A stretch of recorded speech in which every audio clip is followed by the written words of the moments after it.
सत्यमा सत्यमय तमसोमा मृत्युर्मामृतंगमय। ओम शांति। ओम।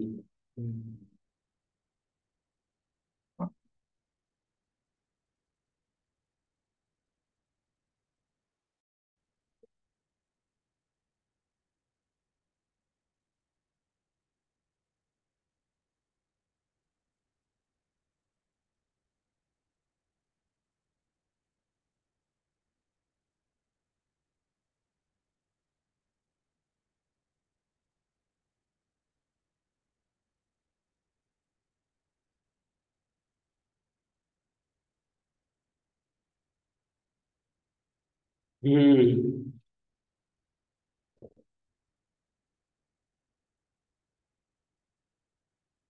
इगन्तस्य अजादो विभक्तो नुमागमो भवति। दधि अग्रजस्य सुषि तत्र नुमागमो जाता है, दधि नहीं। ये इसमें प्रोफेसर राम प्रकाश जी वर्णी ने इस पुस्तक में दिया है। इस सूत्र के महाभाष्य में पूर्व पक्षी ने यह प्रश्न किया कि आज ग्रहण इसलिए इस प्रश्न का तात्पर्य है कि कोची विभक्तो सूत्र के अच्छी पद को हटाकर केवल इको विभक्तो इतना ही सूत्र रखना चाहिए, तो उससे आजादी और अलादी उभय साधारण विभक्तियों के परत्व में नुमागम की प्राप्ति होगी। आज ग्रहण का प्रश्न है ये, जो हम काशी का पढ़ रहे हैं।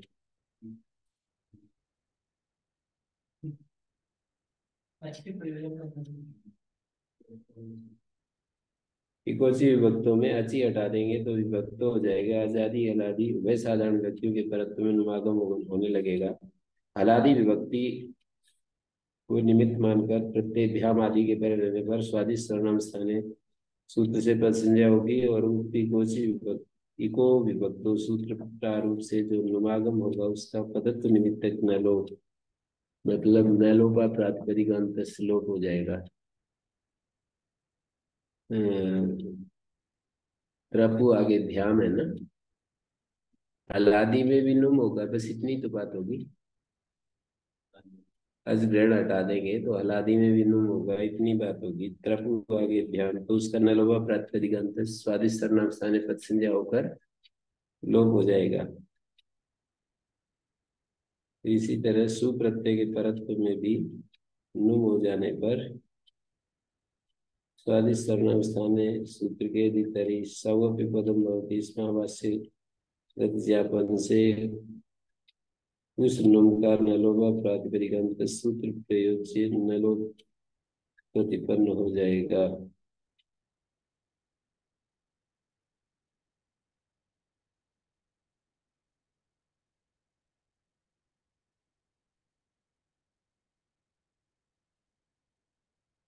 आजादी विभक्ति औ आदि प्रत्ययों के परत्व में नुमागम के होने पर स्वादिष्ट सर्वनाम स्थान सूत्र का सर्वनाम स्थानीय निषेध वचन पद संज्ञा का निषेध कर देगा। और यह आजादी विभक्ति सस प्रत्यय के पर रहने पर यदि सूत्र विधेय वह संज्ञा से पद संज्ञा का बाद हो जाएगा, अतः इन आजादी विभक्तियों में नुम का श्रवण होगा ही। इसकी हलादी विभक्तियों में कहीं भी अतिव्याप्ति नहीं होती। जैसे इको विभक्त सूत्र बनाएंगे तो सुप्रत्यय के परत्व में भी नुम हो जाने पर, क्योंकि सौ अभी पदम भवती ऐसे महाभाष्य में एक जगह आता है, सु के पर रहते भी पद संज्ञा हो जाती है। स्वादिष्ट सर्वनाम स्थाने सूत्र के यदि तरी सौ अभी पदम भवती नुम का नलोपा प्रातिपदिकांत सूत्र नलोप प्रतिपन्न हो जाएगा। नुम का लोप वही नलोपा प्रातिपदिकांत से हो जाएगा। आजादी विभक्ति का उ आदि प्रत्ययों के परत्व में नुमागम के होने पर स्वादिष्ट सर्वनाम स्थान सूत्र का सर्वनाम स्थान है, ये निषेध वचन पद संज्ञा का निषेध कर देगा। मतलब सु और जस हम में तो पद संज्ञा होगी नहीं, तो हमको पद संज्ञा नहीं होगी तो न लोप नहीं होगा। सस प्रत्यय के परे रहने पर ये चीज हम वह संज्ञा हो जाती है। तो वहां तो फिर न लोग चाहते ही नहीं है। प्रॉब्लम तो शुरू में ही है। हम्म। प्रॉब्लम तो शुरू में ही है फिर तमाम संबोधन जो काशी का मिसाल डिस्क्राइब की। सु में भी मतलब नुम का नलो का प्रातिपदिकांत से नलो हो जाएगा। सौ भी पदम इस या ऐसे हो जाएगा। इको भक्त तो यही, तो इसलिए केवल इको भक्त तो यही सूत्र न्यास करणीय है, अच्छी प्रयुक्त इको पर चिन्ह। कुर्सी ये कह रहे हैं ना कि समबुद्धियों से मना है ना लोग का। हम्म। हाँ तो समबुद्धि भी तो है। न की समृद्धि। हाँ वहां पर सु का मना है मतलब सु हाँ वो तो आगे आ रही है। समबुद्धि के सु में आपको प्रॉब्लम। हाँ वही आ रहा है। हलादो नुमो लोक विधान तन्निवृत्तमत गृह्णन्नो पील्यते। हलादि में नो, नुम का लोक विधान है, इसलिए उसको हटाने के लिए गृहण का उपयोग नहीं।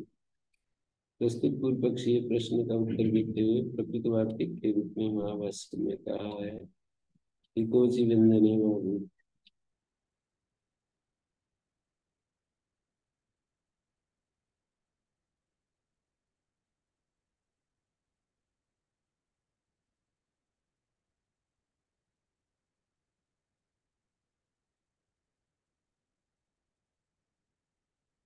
महाभाष्य में कहा है कोचि व्यंजने महाभूत, कोचि पिच्यते व्यंजनादेर महाभूत प्रभु प्रभु। अर्थात इकोची विभक्त इस सूत्र में अची पद का निवेश इसलिए किया है ताकि आजादी विभक्ति, मतलब त्रपुभ्यम त्रपु भी आदि में उसका तो फिर अस्तु लोपा अस्तु अत्र नुम लोप नुम न लोपा प्रातिपदिका न लोपो भविष्यति। इस पूर्व पक्षी भाष्य का तात्पर्य है कि उत्तर पक्षी का उपयुक्त कथन तर्कसंगत नहीं है। ये तो है यदि हलादि निमित्त विभक्ति प्रत्ययों के परत्व में भी नुमागम हो जाता है तो भी कोई विभक्त सूत्र न्यास पे कोई दोष नहीं, क्योंकि उस नुम का न लोपा प्रातिपदिक हो जाने के कारण अपहार हो जाएगा। पूर्व पक्षी के इस कथन पर उत्तर पक्षी का कहना है कि स्वरा कथन कथम स्वर पंच प्रभु व्यम पंच प्रभु निगंते द्विगुणिते स्वरो न प्राप्त। अर्थात अलादि विभक्ति कृत्यों के परत्व में अनुमागम कहते हैं तो अंगत अनुमागम से विशेषित हो जाएगा।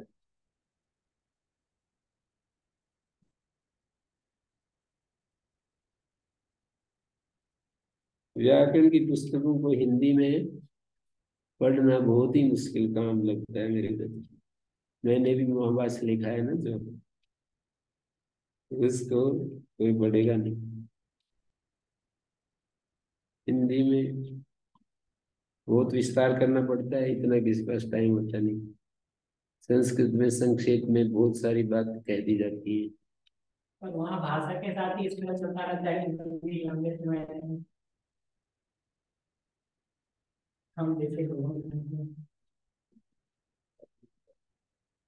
हैं?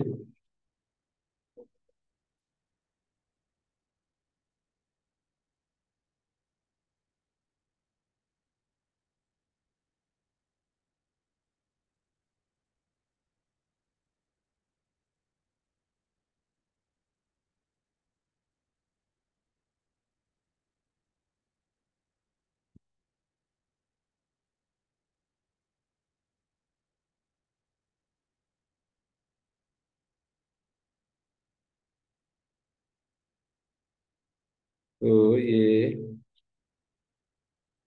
सुबह हम देख रहे थे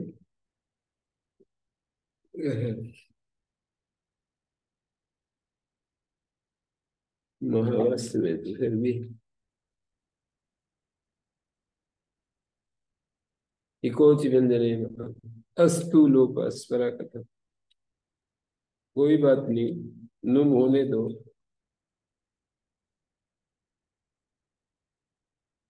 अचीति किम इको विभक्तो, इतने ही सूत्र बनाते हैं तो कह रहे हैं नुम व्यंजन आदि में नुम होने लगेगा, बोले होने दो, लोप हो जाएगा स्वरा कथन। पंच त्रपुभ्याम में स्वर कैसे? इगंते काल कपाल भगाल सरावे शुद्ध विभो, छठे अध्याय के दूसरे पाद का सूत्र है। इगंत उत्तर पद में पूर्व पद प्रकृति स्वर होता है, और नुम जब आ गया तो इगंत उत्तर पद तो व्याघात हो जाएगा। इगंत उत्तर पद, इगंते उत्तर पदे विभो पूर्व पदम प्रकृत्या भवती, स्वर नहीं पाएगा। नुमी सती अनिगंतत्वात्, न लोपे कृते स्वर विधौ तस्य सिद्धत्वात् अनिगंतत्वात् अनिगंतत्वम्। पर वो कहा न लोप कर लेने पर न लोप हो गया, न लोप प्राप्त दिगंतस्, पर वो असिद्ध हो जाएगा। स्वर विधौ तस्य सिद्धत्वात् अनिगंतत्वात् अनिगंतत्वमेव। न लोप असिद्ध हो जाएगा तो अनिगंत हो जाएगा ना, त्रपुन दिखेगा। हम्म, त्रपुन दिखेगा ना, तो अनिगंतत्वात् अनिगंतत्वमेव।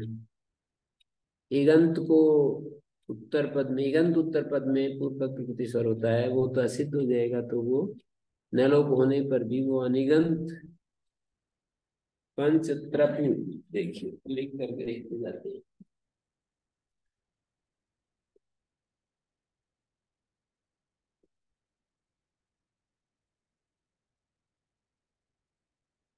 हलादी में लोप हो गया तो इसका पंच त्रपु शब्द बना। ये जो है, ये ध्यान, अब ये असिद्ध होकर के ऐसा ही तो दिखेगा ऊपर जो दिया है, प्रकार दिखेगा, इगंत नहीं मिलेगा, तो पूर्व पद में पंच को प्रकृति स्वर नहीं हो पाएगा। वो कह रहे स्वरो वही सूयमाणे भी लुप्ते किन्ने भविष्य, सुनाई पड़ता है ना, सूयमाण अवस्था में भी स्वर हो जाता है, पंच त्रपुणे यहाँ स्वर हो जाता है, तो लुप्त होने में क्या आपत्ति है? सूयमाण अवस्था में भी स्वर हो जाता है पंच त्रपुणे, तो लुप्त में क्यों? मतलब लुप्त में तो और अच्छा हो जाएगा। लुप्ते किन्न भविष्यति, ये बात तो समझ में आ गई होगी यहाँ तक कि सुनाई पड़ रहा है ना, त्रपुण त्रपुणे, पंच त्रपुणे, तो फिर लुप्ते किन्न भविष्यति, अर्थात किन्न भविष्यति अर्थात भविष्यति, हो ही जाएगा वो तो है। किम पुनः कारणम श्रूयमाणे भी नुमि स्वरो भवति, क्या कारण है कि श्रूयमाणे भी नुमि स्वरो भवति? ऐसा क्या कारण है कि श्रूयमाणे भी स्वरो भवति?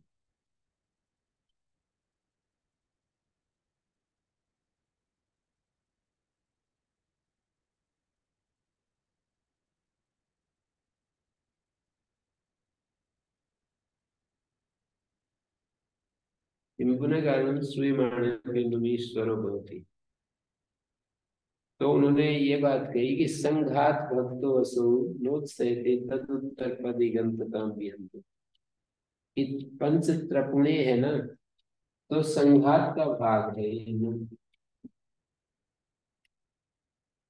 पंच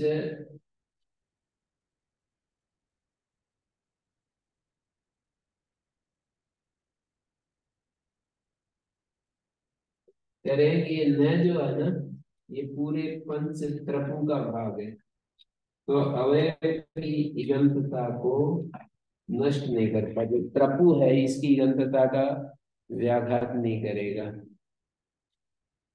संघात भक्तो सो, संघात का भाग है, नुम जो हुआ है वो पंच त्रपु इस समुदाय को हुआ है। हम्म, संघात भक्तो वसौ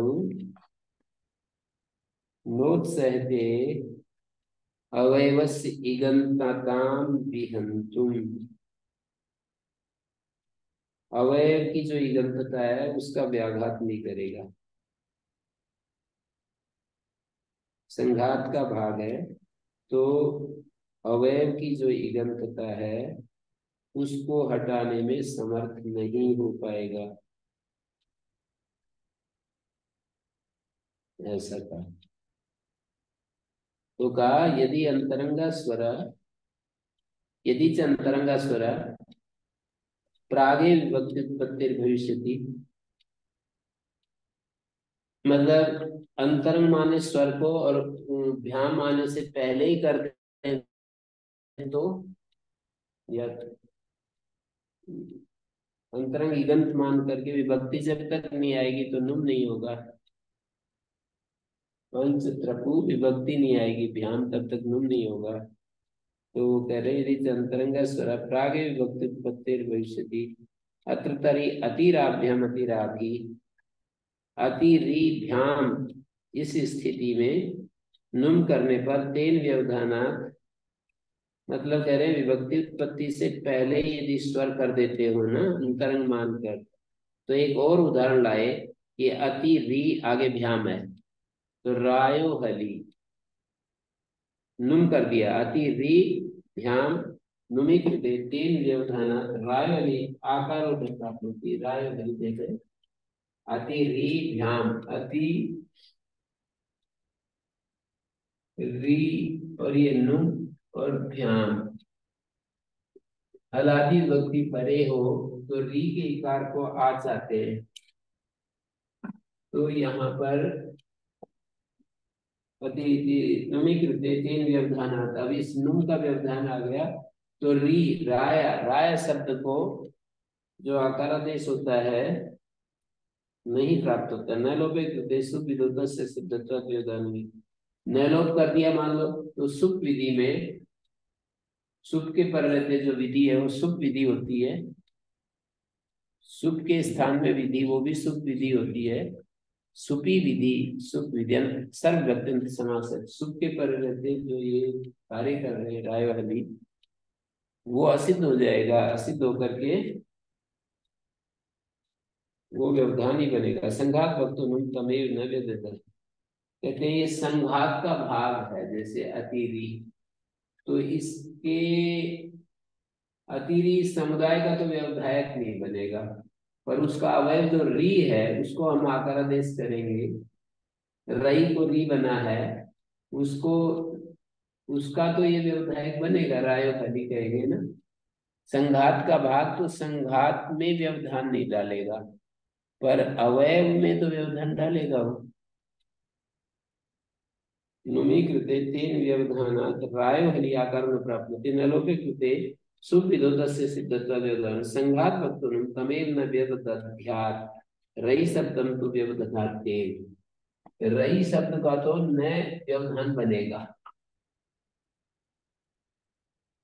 यहाँ पर ईगंत उत्तर पूरे समुदाय का किसका भाग है ये नुम, नुम जो है इको जीवक तो इस पूरे को हुआ है, तो इसका तो इसकी ईगंतता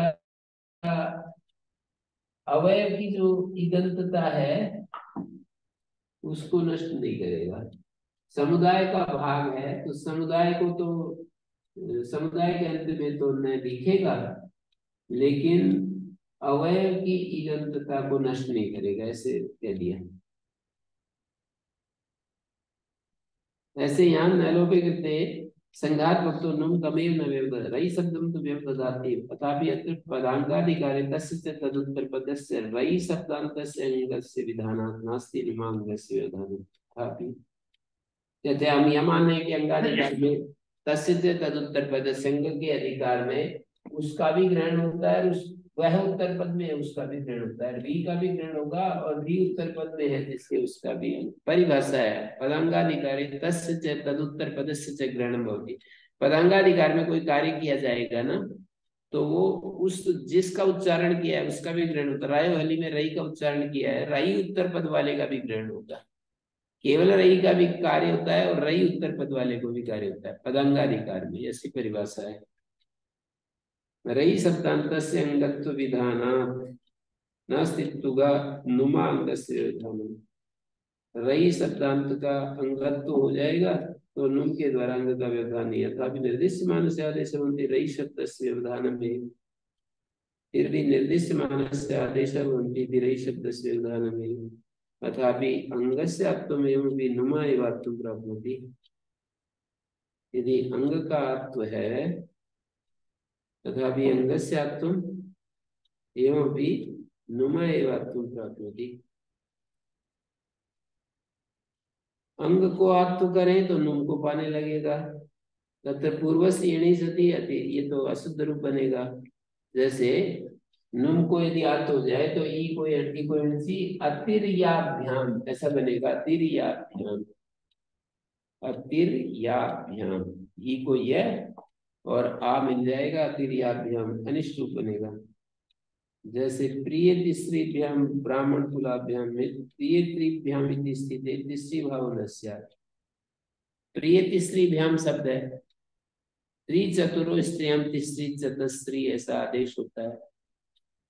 त्रिचतुर को कहा हुआ कार्य प्रिय तिसरी, प्रिय त्रि शब्द में नहीं पाएगा।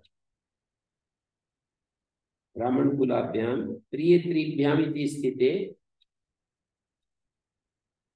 प्रिय तिसरीभ्याम ब्राह्मण कुलाभ्याम प्रिय त्रिभ्याम इति स्थिते तिसरी भावना से अनुमा व्यवधाना।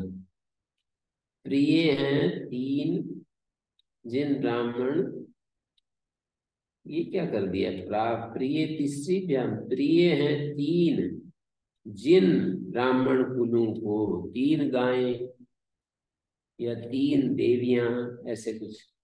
प्रिय है तीन देवियां जिन ब्राह्मण कुलों को। प्रिय तिसरीभ्याम ब्राह्मण कुलाभ्याम, प्रिय तिसरीभ्याम ब्राह्मण कुलाभ्याम प्रिय त्रिभ्याम इति स्थिते तीसरी भाव नहीं पाएगा, त्रि को तीसरी भाव नहीं पाएगा। नुमा व्यवधाना न लोभे भी कृते, न लोभ भी कर लेंगे तो असित होकर के वही स्थिति बनेगी। रायात्म तीसरी भाव से व्यवधाना नुमा अपि नैष दोष। रायात्म तीसरी भाव से व्यवधाना नुमा भी भवता है, व्यवधाना नुमा भी व्यवधाना भवता है। नुम का व्यवधान होकर के भी रायात और तीसरी भाव हो जाती है। विभक्ति विधान दशायाम यदानंतर्यम तत्तत्रास्यते। विभक्ति विधान, इसको विहित विशेषण बोलते हैं। विभक्ति विधान दशा में जो आनंतर्य है, न तो आदेश विधान दशायाम। विभक्ति का जब हमने विधान किया अति री आगे भ्याम, वो आनंतर लेंगे। आदेश विधान में तो नुम बीच में आ गया बाद में, वो नहीं लेंगे। विभक्ति विधान दशा में जो आनंतर्य है वो ले लेंगे, आदेश विधान दशा वाला नहीं। नुमा अपि इत्यत्र संहिता है। नुमा अपि, नुमा में संधि कार्य कैसे नहीं हुआ, बोले संहिता विवक्षा नहीं की, सवर्ण दीर्घ नहीं किया, विवक्षाधीन होते हैं ना, तो इसको ऐसे बोलेंगे रायात्म तीसरी भाव से व्यवधान नुमा अपि, नुमा अपि।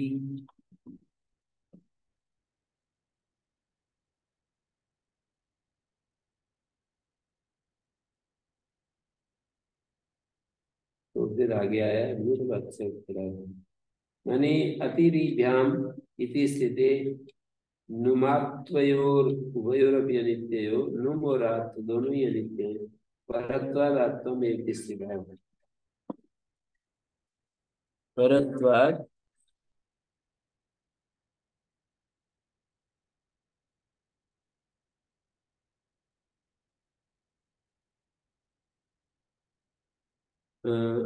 अतिरिभ्याम इति स्थिते नुम आत्वयोर उभयोरपि अनित्यो, नुम और आत्व दोनों ही अनित्य हैं। तो परत्वाद आत्मा में तीसरी भाव है। परत्व से आत्व हो जाएगा और परत्व से ही तीसरी भाव हो जाएगा। नुम की अपेक्षा आत्व भी परे है और तीसरी भाव में सकृत गति न्याय से नुम अभाव। सकृत गति न्याय से नुम नहीं होगा, सत्यत्व नुमी न कश्य दोष। इस प्रकार नुम होने पर भी रायात्व तीसरी भाव हो ही जाएंगे, कोई दोष नहीं आया।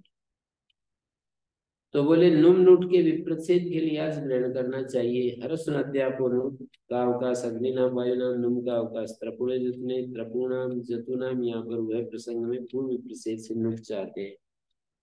जो दो सूत्र सावकाश दिखा दिए, अग्नि नाम में नुट, नुम का होगा त्रपुणे एकोची विभक्त। त्रपूणाम में त्रपु आगे आम, तो कहते हैं इस त्रपु आगे आम, तो यहाँ पर नुट और नुम इन दोनों का विप्रच्छेद बनाने के लिए हमको यहाँ ग्रहण करना पड़ेगा। कैसे कैसे करना पड़ेगा? यहाँ त्रपुणाम में त्रपु शब्द है, आम है, तो अच ग्रहण करेंगे तो अच को मान करके पहले नुम हो जाएगा, अच को मान करके नुम हो जाएगा,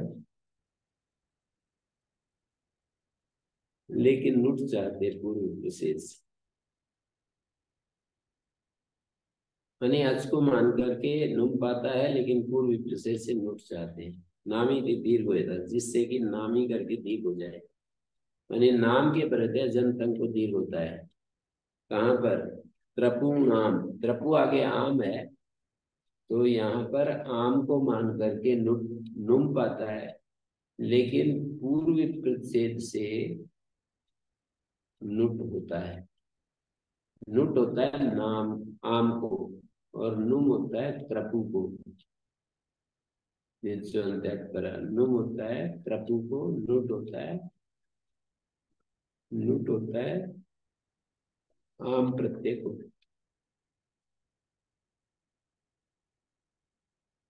उभय प्रसंग में नुम और नुट के उभय प्रसंग में पूर्व प्रतिषेध से नुट जाते हैं।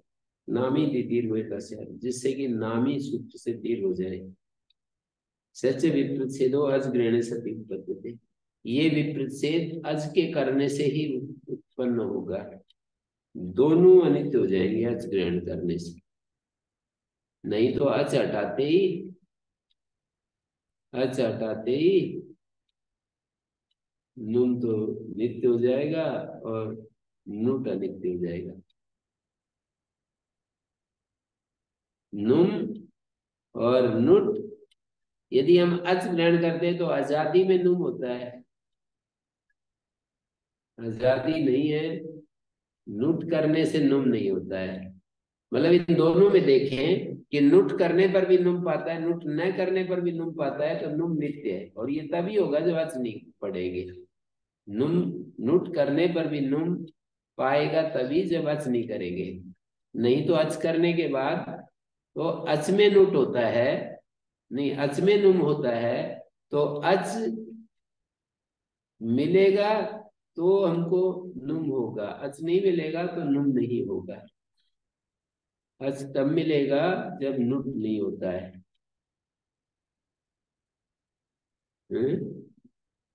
समझ में कम आ रहा है क्या?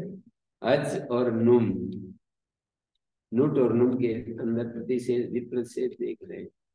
आम को नुट कर लिया तो नुम खत्म हो गया यदि अच है सूत्र में, और अच सूत्र में नहीं है तो दोनों अनित्य हो जाएंगे, क्योंकि जैसे ही नुट कर लेंगे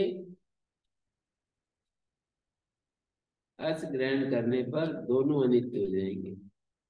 कैसे? नुम तो होगा क्योंकि दोनों हाथ में। नहीं, अच ग्रहण करने पर नुम कैसे होगा? आजादी में होता है। हाँ, आज ग्रहण करने अच ग्रहण करने पर नुम अनित्य हो जाता है, और अच ग्रहण करने पर, और उधर नुट भी अनित्य है, क्योंकि जैसे ही नुम हुआ ऐसे नुट की शर्त खत्म, ह्रस्व नुट होता है।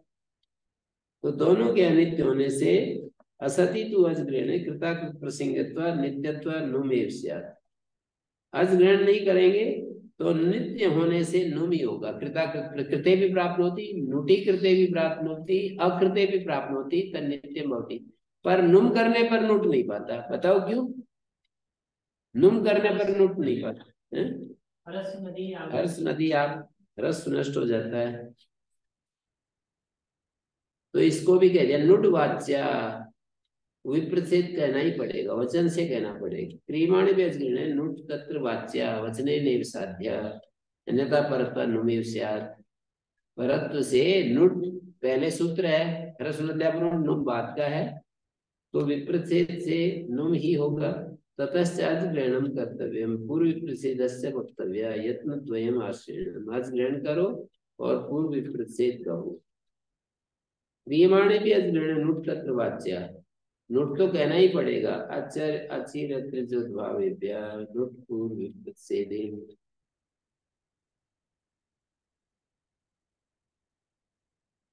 नुम अचिर भावेभ्य नुट भवति पूर्व विप्रच्छेदे।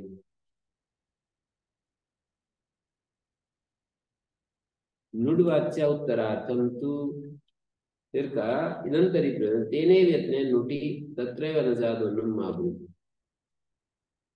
उसी यत्न से नुट तत्रैव न जादो नुम माभूत। जैसे हमने नुट कर लिया और नुट करते ही वो नजादी हो गया, तो हमको अच कहने से नुम नहीं हुआ। नुट करने के बाद नाम बन गया, नाम बन गया तो अब नुम नहीं हुआ अच करने से। आजादी पर रहते होता है ना नुम, तो अब आजादी परे नहीं, हलादी परे है। अस्तु लोपो भविष्यति, कहते कोई बात नहीं, नुम हो जाए तो कोई बात नहीं, लोप हो जाएगा। न लोप से सिद्धत्व अनजन तत्व नामी दीदी में। और नामी करके दीर्घ प्राप्त होगा तो कहते हैं न लोप असिद्ध हो गया, और अजंत नहीं रहा तो नामी से दीर्घ तो नहीं पाएगा, ये भी दोष है। माँ बुद्धि नोपधाया से दीर्घ हो जाएगा। क्या उदाहरण है? त्रपु, नुम और आम, और नुट हो गया नाम।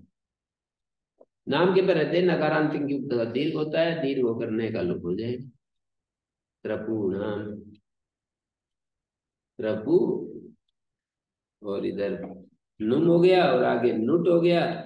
नाम के पर रहते पद संज्ञा होगी और पद संज्ञा होकर के लोपदाय से दीर्घ हो जाएगा। ईतरि शुचि नाम कुशार्य नाम सौ शौच नियमा दीर्घत्व न स्यात्। शौच ये नियम मतलब इन अनुसार नाम शौच ये विधि सूत्र है और ये शौ नियम सूत्र है। दीर्घत्व न स्यात् प्रतिपदोक्त इन तत्वग्रहण लाक्षणिक प्रतिपदोक्त इनस्तत्वग्रहण लाक्षणिक एवं प्रत्याख्याते अजग्रहणे प्रयोजनम उत्तरार्थम तु। अजग्रहण का खंडन हो गया तो फिर ये प्रत्यय उत्तरार्थम तु उत्तर ही अर्थ में उत्तरत्र से प्रयोजन करी कर्तव्यम अतः ही किंचित प्रपो। कहते हैं यहाँ भी थोड़ा प्रयोजन है कि ही किंचित प्रपो, त्रपो इति, यहाँ भी थोड़ा प्रयोजन है। क्या? त्रपो हे त्रपो प्रयोग हो गया, हे त्रपु और हे त्रपो प्रत्यय लक्षण प्रतिषेध से नित्यत्व ज्ञाप्यते न तो अस्मिन् विषय सर्वथा एव अभाव है। प्रत्यय लक्षण प्रतिषेध के अनित्यत्व, प्रत्यय लक्षण जो प्रतिषेध अनुलुमतांग है उसका अनित्यत्व मात्र ज्ञापन करते हैं, ये नहीं कि इस विषय में सर्वथा एव अभाव है। तथा च भाष्ये हे त्रपो इति द्वयमपि उदाहृतम्। हे त्रपु और हे त्रपो द्वयमपि उदाहृतम्। अन्ये तु हे त्रपु इति प्राप्ते हे त्रपो इति भवति। तृतीयादिषु भाषित पुंस्कम पुंवद्गाल्वस्य। तृतीयादिषु विभक्तिषु अजादिषु भाषित पुंस्कम इगंतम नपुंसकम गालवाचार्य के मत में पुंवद होता है। यथा पुंसी ह्रस्व नमो न भवता। पुल्लिंग में ह्रस्व और नुम नहीं होते हैं, ध्यान दिया। पुल्लिंग में ह्रस्व भी नहीं होता, ह्रस्व नपुंसक के प्रात नपुंसक में होता है, और नुम भी नहीं होता है पुल्लिंग में। क्यों? नपुंसक झलक जाए। तृतीयादिषु विभक्तिषु अजादिषु भाषित पुंसक गंतम नपुंसक। भाषित पुंसक का क्या अर्थ है? भाषिता प्रमाण यस्मिन अर्थे समानान वाक्य, तो एक अस्मिन प्रवृत्ति निमित्ते, उसको भाषित पुंसक समान आकृति मानी एक प्रवृत्ति निमित्त में, जिसने पुमान को कहा है और अब नपुंसक को कह रहा है, और वहां सूत्र में कहा है पुमान को कहा है और स्त्री को कह रहा है, तो भाषित पुंसक स्त्री शब्द होता है, भाषित पुंसक नपुंसक शब्द होता है। प्रवृत्ति निमित्त में जब समास करते हैं तो शब्द पर कैसे पहुंच जाते हैं? भाषिता पुमान यस्मिन अर्थे, भाषिता पुमान यस्मिन अर्थे, यस्मिन अर्थे माने प्रवृत्ति निमित्ते स अर्थाभाषित पुंस्का इति उच्यते न शब्दा कथम भाषित पुंस्को होती।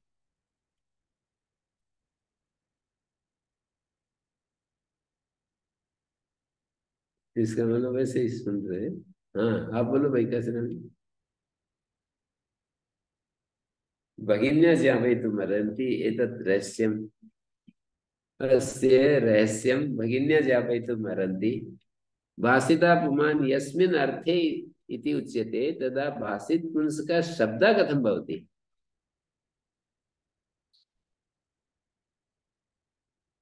भगिन्या शीघ्रं ज्ञापयन्तु। काचित् भगिनी अपि ज्ञापयेत्।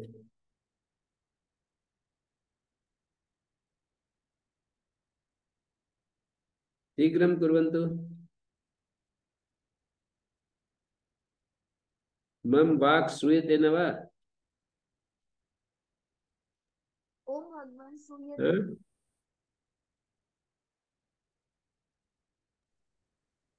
किं पृष्टं मया।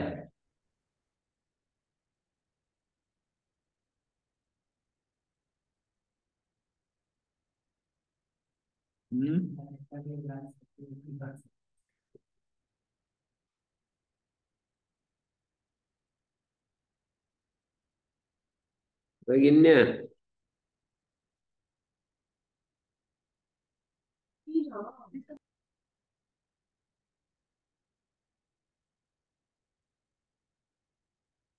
भाषित पुंस का अर्थो भवति परम अर्थस्य योगात् तत्संबंधात् लक्षणया तत्संबंधात् लक्षणया शब्दों विभाषित पुंस का उच्यते। यथा गंगायाः जलस्य योगात् तटोपि गंगा इति उच्यते।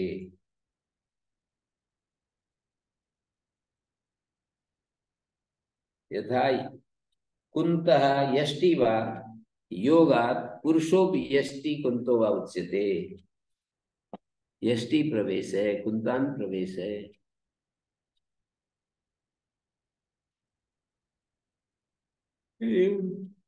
हिंदी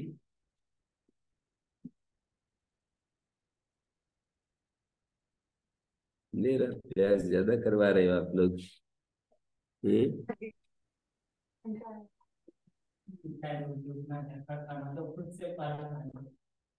समय ही नहीं मिलता है ना। और ऐसे पूरा एक बार पढ़ने से कितना भी ब्राइट मन हो, इतनी एकाग्रता हो, इतना विषय ज्यादा हो जाता है कि वो मेरे को गुरुजी 2-3 बार पढ़ूंगा तब इसलिए होता है। एक बार में तो नहीं हो पाता मुझसे। 2 से 3 बार शायद। और आपको पहली बार में हो जाता है? हो जाता है तो बताते क्यों नहीं जो हो जाता है? जानबूझ के नहीं बताते।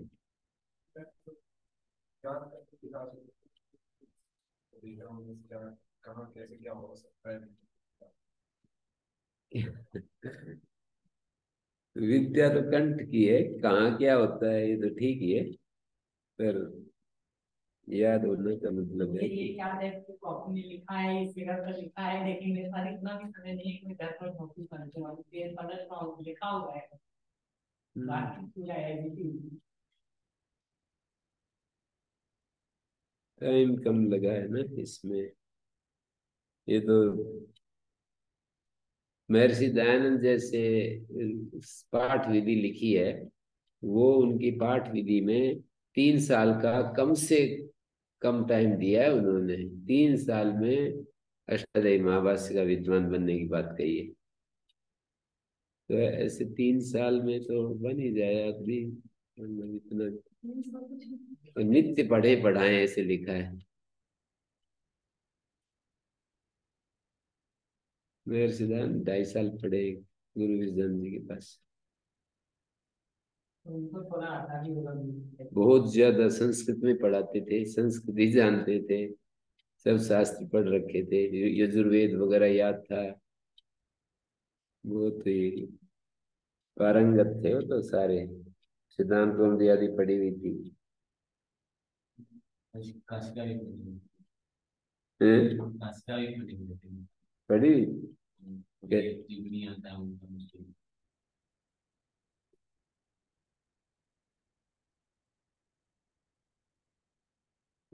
सिद्धांत कौमुदी घर में पढ़ी हुई थी, वो कह रहे हैं। घर से जाने से पहले ही यजुर्वेद पूरा याद था, मतलब उदाहरणों से परिचित थे, बहुत सारे वेद के उदाहरण।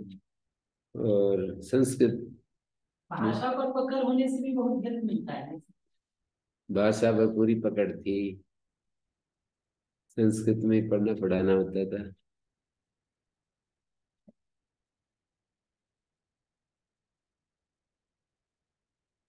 दो से तीन बार अगर ठीक से पढ़ लें तो रिवीजन करके दो बार खुद से तो हो जाए। अभी एक बार ही करने में स्ट्रगल होता है। हाँ, तो ये क्या कह रहे हैं? भगिन्या मम वाक् न श्रूयते किम? ओम भगवान उत्तरं तु दातव्यम्।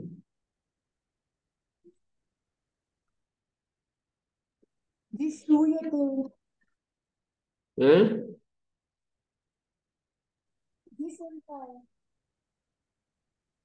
तृतीयादिषु विभक्तिषु अजादिषु भाषित पुंसकम इगन्तं नपुंसकम कालवश्य आचार्य सुबतेन पुंस भवति यथा पुंसी ह्रस्व नुमो न भवता तद्वद अत्रापि न भवता। ग्रामणी ब्राह्मण, ग्रामणी ब्राह्मण कुलम, ग्रामण्या ब्राह्मण कुलेन, ग्रामणिना ब्राह्मण कुलेन। अत्र पुल्लिंगस्य नपुंसकलिंगस्य च उदाहरणं प्रस्तूयते।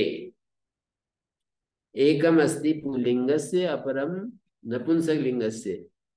तर्हि ग्रामणीर्ब्राह्मणा अत्र तु पुल्लिंग, ग्रामणी ब्राह्मण कुलम, अत्र ह्रस्वो भवति, पुंवद् भवति तृतीयादिषु विभक्तिषु।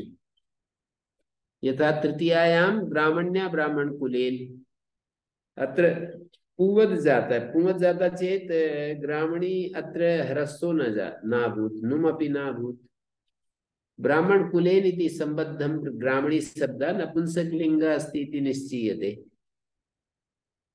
ग्रामण्या ब्राह्मण कुलेन, ब्राह्मण कुलेन इति वाक्यांशेन इति पदांशेन ज्ञायते ब्राह्मणी शब्दात् नपुंसकलिंगोऽस्ति। तदा ह्रस्वो न भविष्यति, नुमपि न भविष्यति। इको एणचि टा विभक्तौ इको एणचि इति एणादेशः भविष्यति। ग्रामणिना ब्राह्मण कुलेन, अत्र तु गालव मते पुंवद् भवति, अन्येषां मते तु ग्रामणी ह्रस्वो भवति। ह्रस्वे सति आंगो न स्त्रियाम् इति न भविष्यति। ग्रामणिना ब्राह्मण कुलेन, ग्रामण्ये ब्राह्मण कुलाय, ग्रामणी अग्रे गे विभक्तिरस्ति, ह्रस्वो विना भविष्यति, पुंवद् भावोऽपि न भविष्यति, ह्रस्वोऽपि न भविष्यति, पुंवद् भावोऽपि न भविष्यति।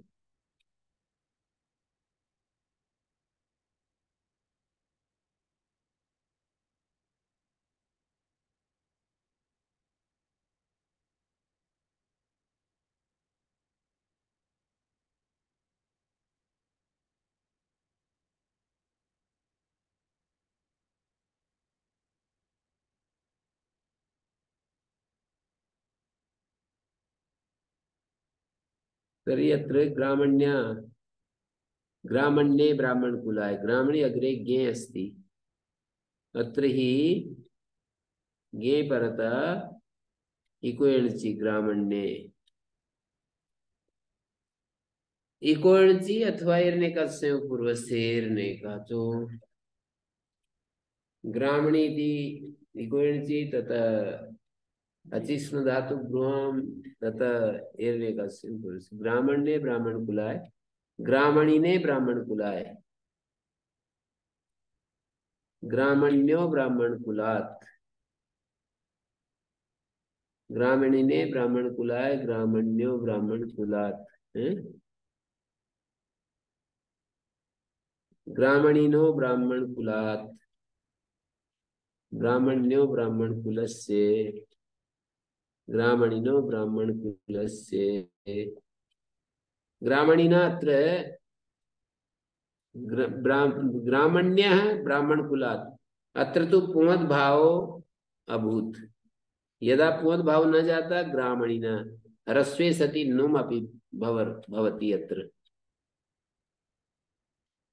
सर्वत्र यथा ग्रामणिना, ग्रामणी शब्द ह्रस्व हो जाता पुनः नुम जाता ग्रामणिना। तृतीयायाम च ग्रामणी पुनः नुम जाता ह्रस्व हो जाता। पूर्व ह्रस्व पश्चात नुम। एवमेव ग्रामण्यो ब्राह्मण कुलस्य। ग्रामणे अग्रे गस् अस्ति अस् इति इको एर्नेकस्य पूर्वस्य। ग्रामणिनो ब्राह्मण कुलस्य। ग्रामण्यो ब्राह्मण कुलयो। ग्रामण्यो ओस् प्रत्ययो अस्ति। ग्रामणिनो ब्राह्मण कुलयो। ग्रामण्यां ब्राह्मण कुलानां नुमच नुम अचिरत्रिजोद्भावेभ्यः पूर्व प्रच्छेदे नुट् अस्ति।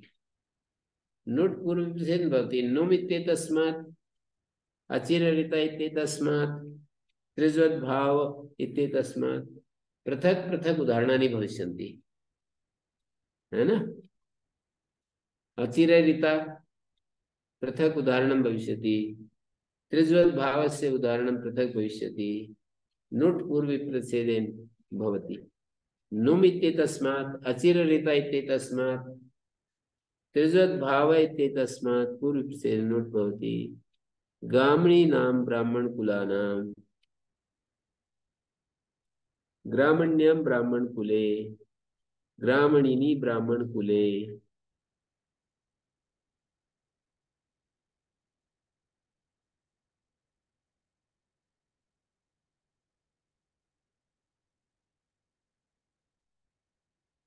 शुचिर ब्राह्मणा शुचि ब्राह्मण कुलम शुचिना ब्राह्मण कुलेन। शुचये ब्राह्मण कुलाय शुचिने ब्राह्मण कुलाय। सर्वत्र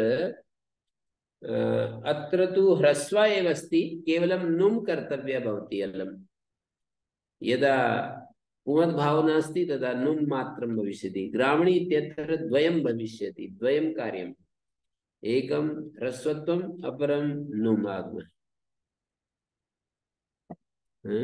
शुचेर ब्राह्मण कुला शुचिनो ब्राह्मण कुला। शुचेर ब्राह्मण कुल शुचिनो ब्राह्मण कुलस्य। शुच्योर ब्राह्मण कुलयो। शुचि शब्दे तु केवलं नुमागम मात्रम्।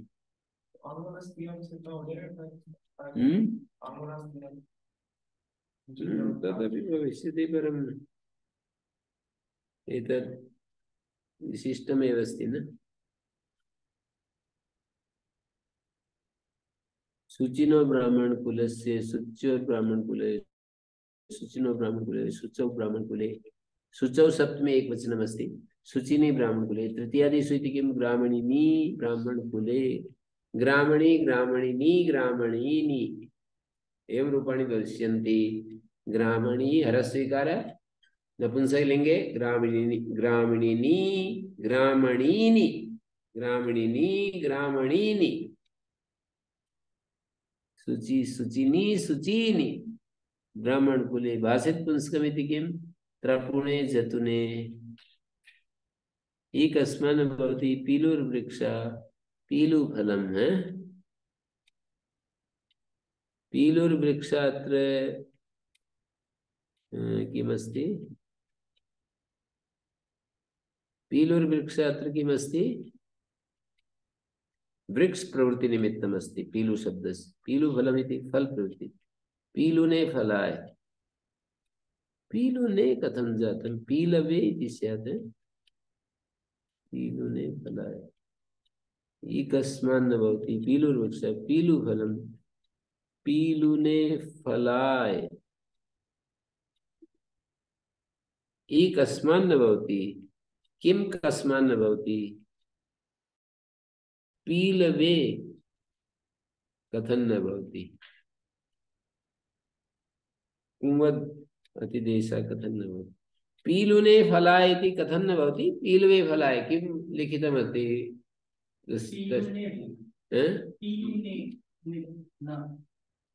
पीलुने फलाय इति कथं न भवति? अस्य अभिप्रायः पीलवे इति प्रयोगः कथं न भवति? दोषरूपम्। ईक अस्मान भवति पीलुर्वृक्षा पीलुफलम समानाम आकृतो यद भाषित पुंसकम तुल्य प्रवृत्ति निमित्ते तस्य पुनर्भावा नपुंसक लिंगे पुल्लिंगे से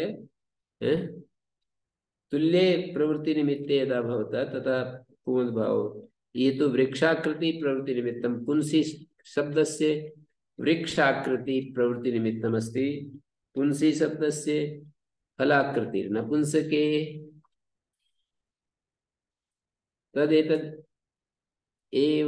तदेतदेवं कथम भवति भाषित पुंसकम इति कैसे होता है ये भाषित पुंसक।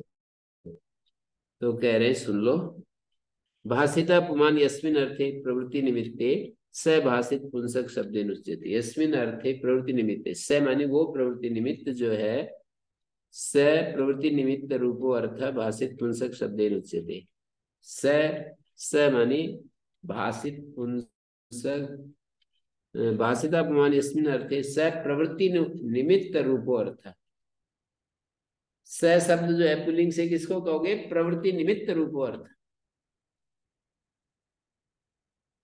तद योगात अभिधेयम अपि यत् नपुंसकम तद अभिभाषित पुंसकम तद योगात मानी प्रवृत्ति निमित्त योगात जो अभिधेय है वो भी भाषित पुंसक कहलाएगा यद नपुंसकम तद अभिभाषित पुंसकम तस्य प्रतिपादकम यत् शब्द रूपम तद अभिभाषित पुंसकम तीन स्तर पर बात कह दी भाषिता अपमान यस्मिन अर्थे प्रवृत्ति निमित्ते तो प्रवृत्ति निमित्त भाषित पुंसक अभिधेयम अपि तद योगात माने प्रवृत्ति निमित्त लक्षण अर्थ के योग से संबंध से अभिधेय जो नपुंसक है ना वो भी भाषित पुंसक होगा अभिधेय माने नपुंसक और उसका प्रतिपादक जो शब्द रूप है वो भी भाषित पुंसक होगा।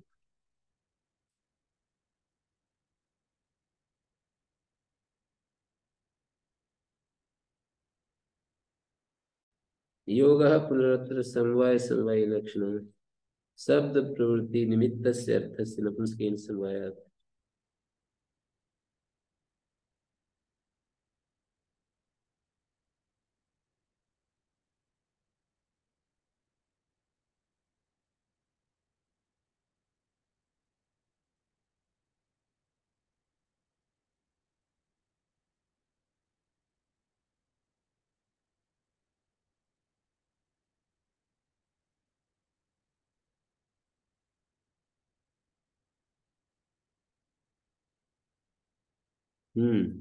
उसका नपुंसक का तस्य का मतलब उसका प्रतिपादक शब्द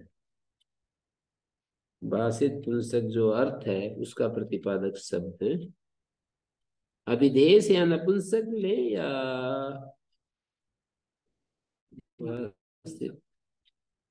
भाषित प्रमाण यस्मिन अर्थे प्रवृत्ति निमित्त रूप प्रवृत्ति निमित्त जो अर्थ है उसके योग से उसके संबंध से जो अभिधेय है नपुंसक वो भी भाषित पुंसक कन्यासकार ने तो अभिधेय नपुंसक लिया है और उसके योग से माने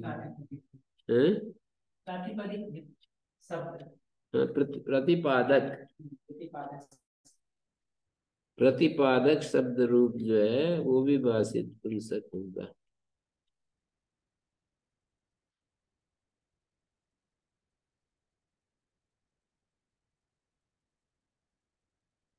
एक कीलाल्पा ब्राह्मण कीलाल्पम ब्राह्मण कुलम कीलाल्पेन ब्राह्मण कुलेन यहाँ पर जो है इगंत नहीं है अचितेव ग्रामणीभ्याम ब्राह्मण कुलाभ्याम यहाँ अच परे नहीं है इसलिए पुंवत नहीं हुआ। अस्थि शक्ति क्षणाम अनुदाता अस्थि दधि शक्ति अक्षिते तेषाम नपुंसका नाम ये जो नपुंसक है तृतीयादिषु अजादिषु विभक्तिषु अनंग आदेशो होती सच उदात्त होती अस्तना अस्थि को अनंग होगा स्थन अल्लोपोना अस्थने दधना दधने सक्तना सक्ने अक्षणा अक्षणे अस्थनादय आद्युदाता अस्थनादि जो है वो आद्युदात है तेषाम अनंग आदेशा अस्थनादि आद्युदात है और उनको अनंग आदेश है अस्थ्यादय आद्युदाता तेषाम अनंग आदेशः स्थानिवद् भावात् अनुदात्ता स्यात् इति उदात्त वचनम। स्थानिवद् भाव से उदात्त, स्थानिवद् भाव से अनुदात्त होगा, इसलिए उदात्त वचन है। स्थानिवद् भावात् अनुदात्त स्यात् इति अनुदात्त वचनम इति उदात्त वचनम। अस्थ्यादि आद्युदात्त हैं, उनको अनंगादेश होगा, स्थानिवद् भाव से अनुदात्त होने लगेगा, इसलिए उदात्त कर रहे हैं। देखो, अस्थि आद्युदात्त है, अस्थि आद्युदात्त है, ऐसी स्थिति थी आद्युदात्त, फिर ये अनुदात्त होगा, इसको अनंग होगा तो अस्थन, ये अनुदात्त को आदेश होगा तो अनुदात्त ही पाया, इसलिए इसको उदात्त कर रहे हैं। इसको उदात्त करने से ये इधर वाला उदात्त हट जाएगा। तथिशिष्ट करो बलियान, ये लिखा है यहाँ पर जो मैंने बताया है कि अस्थ्यादि अनुदात्त है, उनका अनंग आदेश स्थानिवद् भाव से अनुदात्त होने लगेगा, इसलिए उदात्त वचन है। तत्र भय संज्ञा अल्लोपे कृते उदात्त निवृत्ति स्वर्ण विभक्ति उदात्ता भवति। अब जो है स्तन आगे ता आएगा ना, तो ता अनुदात्त है, अनुदात्त के परे अल्लोप होना उदात्त लोप है, तो वो अनुदात्त उदात्त हो जाएगा। अस्थना उदात्त निवृत्ति स्वर से वो उदात्त हो जाएगा। एतैरस्थ्यादिभिर् नपुंसकैर् अनपुंसकस्यापि अंगस्तदन्त ग्रहणमिष्यते प्रियास्तना ब्राह्मणेन प्रियदन्ना। कहते हैं ये तो शायद इष्टि दी होगी उसमें अष्टाध्यायी में ना। एतैरस्थ्यादिभिर् नपुंसक, ये अस्थ्यादि जो नपुंसक हैं, अनपुंसक अंग को तदंत ग्रहण से आते हैं, जैसे प्रियास्तना ब्राह्मणेन प्रिय ददना, यहाँ पर भी अनंग आदेश होगा। अस्थ्यादि जो नपुंसक हैं, उनके द्वारा अनपुंसक जो अंग है उसको चाहते ग्रहण। तृतीयादि श्रुति की अस्थिनी दधिनी, ये तृतीयादि विभक्तियां जो है ना, अस्थिनी दधिनी में तृतीयादि विभक्ति नहीं है, यहाँ तो सुअवजस औ है या औट है।